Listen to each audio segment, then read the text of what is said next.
question here has 4 parts, and this is what all of our open response questions have, 4 parts. Okay, the key thing to remember with your open response is you can get partial credit, but you must show or explain how you got your answer. If you just write the answer down with no work or no explanation, you cannot get any credit for it, even if the answer is correct. Okay, because you didn't follow directions. They need to see your work, because you need to prove that you know how you did this and that you didn't cheat off of someone else, essentially. Okay, so that's the first thing you need to know about an open response questions. You have to show or explain all your work. If you just write down the answer, you will not get any credit for it. Okay, that's number 1. Number 2 is all this information here you are going to use. So you need to read it. Don't just jump into part A. Okay, so we need to read this part here. It says, Michaela is saving money to purchase a laptop. She already has saved $150 in her savings account. Okay, that's important information. Circle it or underline it. Next week, Michaela is going to begin tutoring, and that is going to pay $10 per hour. All the money she earns tutoring will be added to her savings account. Okay, so she has $150 already, and she's going to start tutoring, and she's going to get $10 per hour. Okay, so that's the information we need to pull out of that to be able to solve this first part. So it says here, what is the total amount of money she will have saved in her account after 12 hours? Okay, well, obviously if she gets $10 an hour and she works 12 hours, we would multiply $10 per hour times 12 for, that's the money, that's the number of hours, for $120. But it wants the total amount. So we can't forget that she already has $150 in her account. So she'll have a total of $270. So that's just my scratch work, okay? To show how you got your answer, you can do one of 2 things. You can write an equation to show how you solved this, or you can write it out. You can say, okay, say tutoring job pays $10 an hour.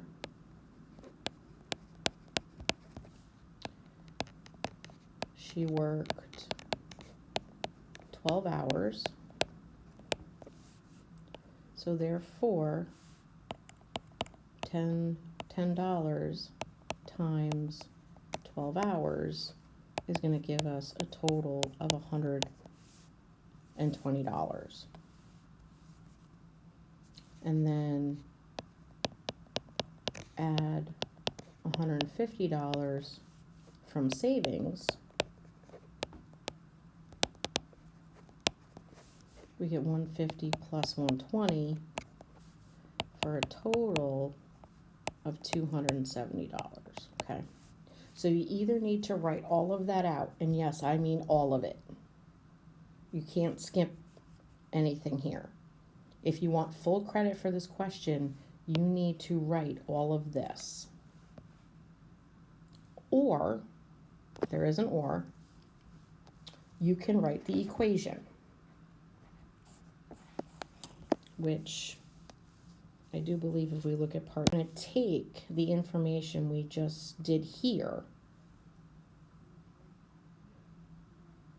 this whole thing that I have in our box, and we are going to write it as an expression. So whether you do it in part A or you do it in part B, we're still going to end up doing the same thing, providing the same information. The other thing I want to point out is open responses always build on top of each other. Okay, so you'll notice we're going to now take all this information from part A, and we're now going to write an expression from this information for part B. Okay, exactly what we did for part A. We took $10 times 12 hours, $10 times 12 hours to get 120, and then we added 150. It says write an expression. So part B, we know that the total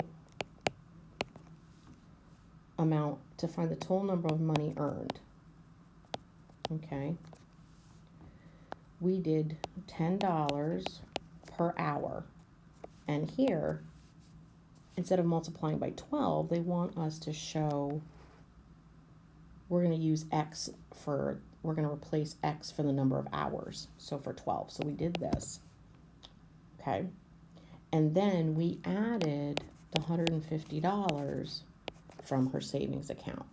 This is the expression that they're looking for, okay? And here we're just replacing the 12 for the X, so that way we can now solve for any number of hours that she is working, okay? Now part C, the least expensive laptop, including taxes, $550. So write and solve an inequality to determine the minimum number of hours she will need to tutor. Now remember, we replaced X with hours. Okay, so we're going to be solving for X. Okay. Now, here's another word. You need to know what inequality is.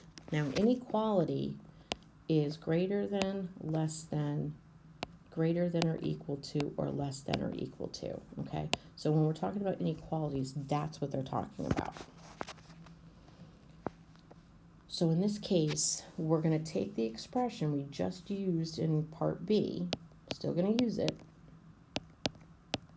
because that's how we determine how much money she earned. But she needs to make at least $550. Okay, so the minimum, again, this is where minimum comes in. The minimum amount of hours, it needs to be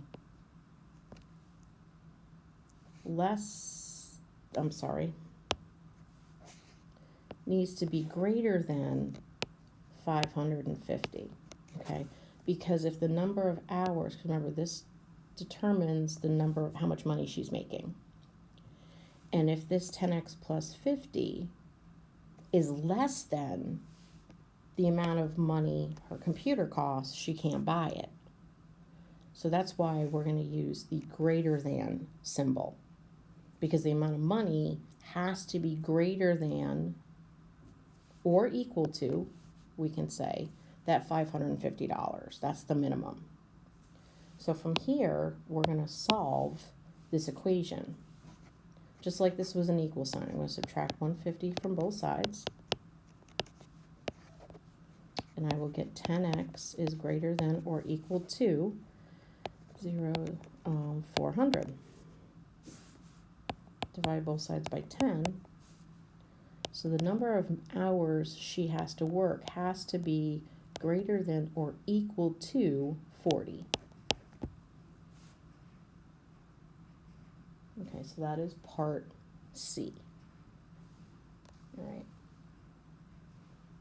Now part D, we have the most expensive laptop. So now we're looking at the opposite end. Part C asks for the minimum. This is the maximum. So the most she's looking at. So now we're going to take a look at, as I mentioned, the opposite end of the spectrum.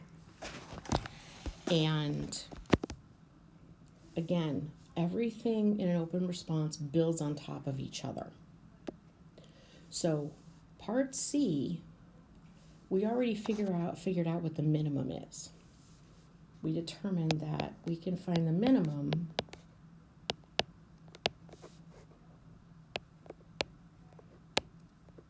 by this expression. Now, the opposite end of the spectrum, in terms of the maximum, the most expensive laptop she can get, we would write like this. Okay, same expression, okay? Because the amount of money she makes and how much she has saved, that doesn't change. What we're changing is, or I should say adding on to, is we're adding the maximum value, okay? And that is what a compound inequality is, okay? Is where you have expressions on either side. You have an inequality on either side of your expression, okay? And how we read this part, the part we did in part C, we read this as the amount of money she makes has to be greater than or equal to $550. The other end of it is that the $1,150 is the most that she will spend. So therefore, the amount of money she makes can be less than this most expensive laptop. Okay. Now, normally, in terms of mathematics, now this is absolutely correct in how it's set up. Okay. But we typically in mathematics write least to greatest. So what you'll typically see is actually this.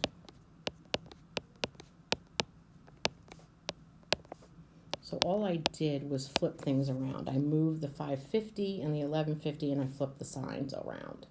Okay.